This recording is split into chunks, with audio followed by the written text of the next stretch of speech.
हमेशा आप ये चीज जो हम इंडियन में बोल रहे हैं, ये सारा दुनिया में है, सारा दुनिया में है। आप वर्ल्ड कप फुटबॉल में आप देखा ना, रोनाल्डो को कैसे कोच ने बैठा दिया था। वो ईगो नहीं है, मगर कुछ डिसीजंस है जो स्पोर्टिंग रीजंस के, क्रिकेटिंग रीजंस के लिए लिया जाता है। जैसे आपने कहा कि ईगो तो सबके पास है।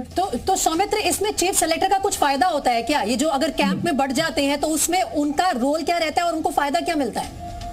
कुछ नहीं मिलता, वो तो उसका काम है टीम सेलेक्ट करना। हम एक चीज इसके बाद नहीं कर रहे कि इसको पूरा मैनेज करने का जो दायित्व है ये राहुल द्रविड़ के ऊपर है, कोच के ऊपर है।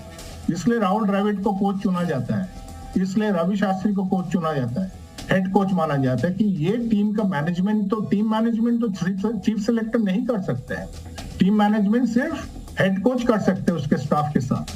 तो ये हमारा बोलना ठीक नहीं है कि चीफ सेलेक्टर का काम क्या है। चीफ सेलेक्टर का काम है टीम सेलेक्ट करना, ठीक है। वो क्या, लेकिन पब्लिक डोमेन में दीपक जी ने ये बात तो रख दी कि ऐसा है, ये फैक्ट है। बहुत बड़ा सवाल है। देखिए, ईगो एक शाश्वत सच है, लेकिन आपको ये भी मानना होगा कि इसी ईगो के चलते बर्बादी भी आती है। जब आप ईगो के हिसाब से काम करने लगते हैं तो शायद आप राइट डिसीजंस नहीं ले पाते हैं। क्या कहेंगे शेखर? ले सकते हैं आप। इंग्लैंड क्रिकेट में देखिए, कुक और केविन पीटरसन के बाद, विवाद के बाद उसका डाउनफॉल हुआ है। मगर इंडियन क्रिकेट का सबसे बड़ी बात है कि इतना हमारे पास बैकअप प्लेयर्स है, स्ट्रेंथ है कि ये हमको कभी कमी नहीं दिखता है। हमारे पास इतना बैकअप प्लेयर और अहम मौके पर teams will combine to play together. It is the strength of selector का काम है कप्तान से बात करना, टीम के प्लेयरों से बात करना। अगर एक चीफ सेलेक्टर का रोल सिर्फ ये नहीं है कि टीम सेलेक्ट की, एक पर्ची पकड़ाई और चले गए। जो ये गांगुली वाला विवाद था, चेतन ने बड़े कन्वीनियंटली बोल दिया कि वो झूठ बोल रहे थे। बट झूठ क्यों बोले? क्योंकि आप फेल हुए थे अपनी ड्यूटी में। ये काम चेतन का था कप्तान को बताना कि ये हमारी थॉट प्रोसेस है, हम आपको नहीं चाहते, या व्हाइट बॉल में हम डिफरेंट करना चाहते हैं, इस फॉर्मेट में अलग। उसमें आप फेल हुए। जब बीसीसीआई की कंट्रोवर्सी हुई, जो विराट को बड़ा किसने बनाया? विनोद राय ने, जो सुप्रीम कोर्ट अपॉइंटेड थे। उन्होंने विराट को कुंबले कंट्रोवर्सी में इतना बड़ा बना दिया कि कुंबले जैसे प्लेयर को कहते हैं गाली गलौच हुई। ये नहीं हुए कि डिस्कशन हुई और लड़ाई हुई, गाली गलौच हुई। उसके बाद उन्होंने विराट की साइड ली और कुंबले को साइड कर दिया। तो उस प्रकरण से Virat Kohli bigger than the game बन गए। तो जब विराट कोहली बड़े बने तो चेतन जैसों को तो मानते ही कुछ नहीं थे। एक मैंने स्टोरी की थी, अगर आपको देखें आप ध्यान से, कि कैसे इंग्लैंड में जब विराट कोहली कप्तानी कर रहे थे, चेतन शर्मा नए कप्तान बने थे, कैसे उन्होंने टीम वहां पर कप्तान को फोन किया, उन्होंने वो बेबी सिटिंग कर रहे थे, इनसे बात करने को मना कर दिया। और मैं I stand by my story, मुझे मालूम है क्या हुआ था, क्योंकि अंदर से ही किसी ने खबर दी थी, ऑब्वियस है। तो ऐसे में जब आप फेल होते हैं तो आपने क्या कन्वीनियंटली प्रेसिडेंट की साइड ली, उसका फायदा क्या हुआ? क्योंकि जब आप बोर्ड की साइड रहते हो तो 2 या 3 महीने पहले एग्जैक्टली जब सैक हुआ था पूरा क्रिकेट का चयन करता, जब सारे सैक हुए थे, सबको मालूम था कोई भी वापस नहीं आएगा, या तो आई वॉश थी। उसके थोड़े दिन बाद ही मुझे खबर आई कि ये तो दोबारा वापस आने वाले हैं। तो कन्वीनियंटली आप सैक भी हुए, जिनको बाहर करना था बाहर किया, और वो ही चेतन शर्मा वापस आए। वो ही इसलिए क्यों? क्योंकि आप बोर्ड के साथ खड़े हुए नजर आए। और जसविंदर, आपने सुना होगा कहीं ना कहीं चेतन शर्मा खुद को भी कॉन्ट्राडिक्ट करते नजर आ रहे हैं, और कोई ऐसी चालबाजी, कोई ऐसी कंट्रोवर्सी सामने आती है कि विराट कोहली को हटाने के लिए आपने बोला कि रेड बॉल और व्हाइट बॉल क्रिकेट में हमें अलग अलग कैप्टन चाहिए, लेकिन सेम चीज आपने अप्लाई रोहित शर्मा के साथ क्यों नहीं की? क्या बदल गया विराट कोहली और रोहित शर्मा की कप्तानी तक आते आते? क्योंकि चीफ सेलेक्टर बोल रहा है कि उसको जो सौरव गांगुली ने उससे पूछा था। मैं सिर्फ ये जानना चाहता हूँ, इन्होंने जो चीफ सेलेक्टर का डिसीजन तो चीफ सेलेक्टर ने करना ना, किसी कप्तान को हटा नहीं करना। ये प्रेसिडेंट के बारे में बोल रहे हैं कि उन्होंने बोला था, वो सच है झूठ है उसमें नहीं जाने का। विराट कोहली ने झूठ बोला या किसने, सौरव गांगुली ने झूठ बोला, वो उस पर आप हट जाइए। चीफ सेलेक्टर बोल रहा है कि प्रेसिडेंट ने झूठ नहीं बोला। प्रेसिडेंट का रोल कहाँ से आता है, मेरे को ये समझना है कि ये चीफ सेलेक्टर तो आप है ना भैया, आप बताइए ना इसको रखना है या नहीं रखना है, या आपने बाहर करना नहीं करना था। ये आदमी अभी जो बोल रहा है आपको स्टिंग ऑपरेशन में जो भी है, मुझे मालूम नहीं कितना, लेकिन सिलेक्शन तो कैप्टन्स का, प्लेयर्स का सिलेक्टर्स करते हैं।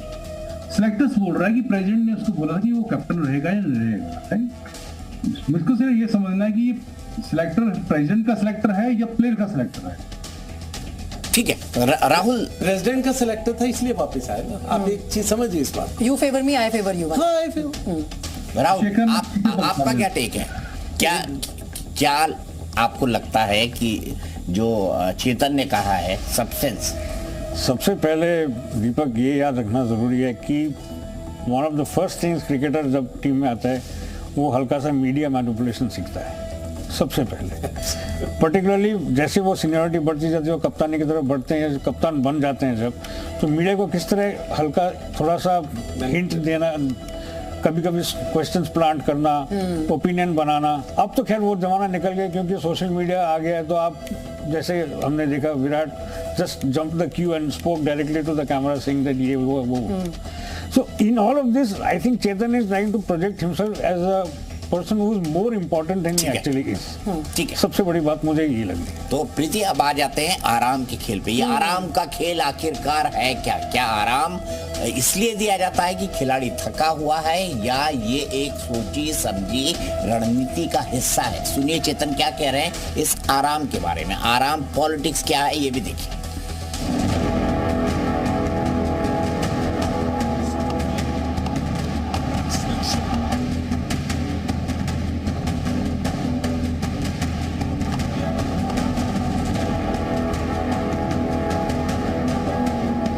साल 2022 के T20 वर्ल्ड कप में हार के बाद से अब तक खेले गए सभी T20 मुकाबलों में हार्दिक पांड्या ने कप्तानी की है। इस दौरान रोहित शर्मा और विराट कोहली दोनों लगातार ब्रेक पर रहे, जबकि 2022 के T20 वर्ल्ड कप में रोहित शर्मा कप्तानी कर रहे थे। और ऐसा भी नहीं है कि हार्दिक पांड्या को बीसीसीआई ने T20 कप्तान स्थायी तौर पर बना दिया है, लेकिन हो यही रहा है। हार्दिक लगातार कप्तानी कर रहे हैं और रोहित को T20 मैच से लगातार आराम दिया जा रहा है। T20 में रोहित और विराट जैसे बड़े खिलाड़ियों के साथ आराम के नाम पर आखिर कैसा एक्सपेरिमेंट चल रहा है, इसका जवाब खुद चेतन शर्मा से जानिए। मुझे लगता है कि यार this guy can replace Virat Kohli.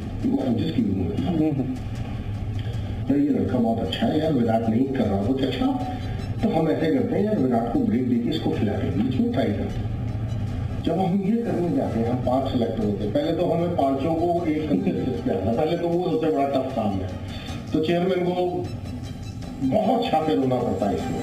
Chairman has to be, जैसे मेरा इसलिए फायदा हो गया कि अब मुझे पॉलिटिशियन, तो you have to really control your guides यार एक प्लेटफॉर्म पे, कि ये ना हो यार यहाँ कुछ बोला मीटिंग में जाके तुम्हारी उल्टा हो गया। तो मेरे 2 साल में कभी एक बार भी वोटिंग नहीं, नॉट ए सिंगल टाइम मैंने वोटिंग नहीं होने दिया। वोटिंग का मतलब हम 5 सेलेक्टर होते हैं, हमारे एक ही वोट होता है।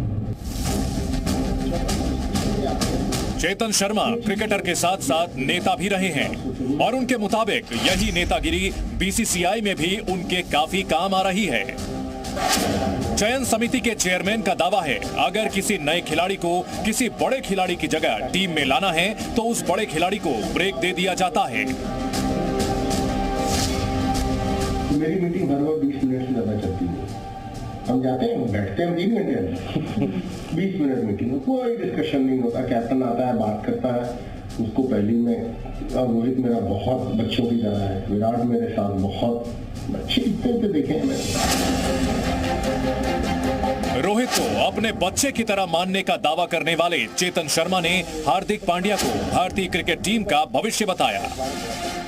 यानी एक तरह से उन्होंने ये इशारा दिया कि T20 में टीम इंडिया की कप्तानी अब हार्दिक के पास रहेगी और हो सकता है रोहित शर्मा की टीम में जगह भी ना बने। पांड्या को लेके ऐसे बातें चल रही है कि अगला कैप्टन हमारा बनेगा, हम भी बातें कर रहे हैं। तो हम ही बनाएंगे कैप्टन को। हमारी प्लानिंग में है ना, वो थोड़ा किसी की प्लानिंग, या लोगों का डिसीजन होता है ना, वो चेयरमैन का पूरा डिसीजन, उसके बिना कुछ नहीं हो सकता।